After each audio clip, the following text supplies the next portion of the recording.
Hi guys, welcome to my YouTube channel Chase, and today's video is about how to get crimps without any heat or any hair product.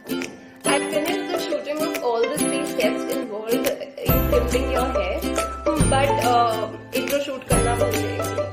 मैंने camera वगैरह सब कुछ rap करके अंदर रख दिया था, but thank God makeup remove करने से पहले मेरे को याद आ गया, and then I had to get dressed again.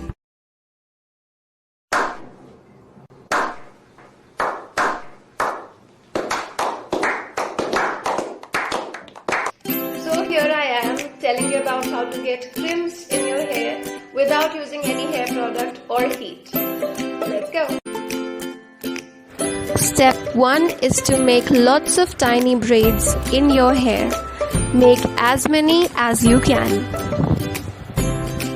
I made a total of 10 braids in my hair, but the number of braids can vary according to the volume of your hair. Step 2 is to keep the braids for a couple of hours. I personally prefer making the braids at night and then sleeping on them, so that when I wake up in the morning, I can follow step 3. Step 3 is to untie your braids, and the result will be perfectly natural soft crimps obtained without any damage to your hair.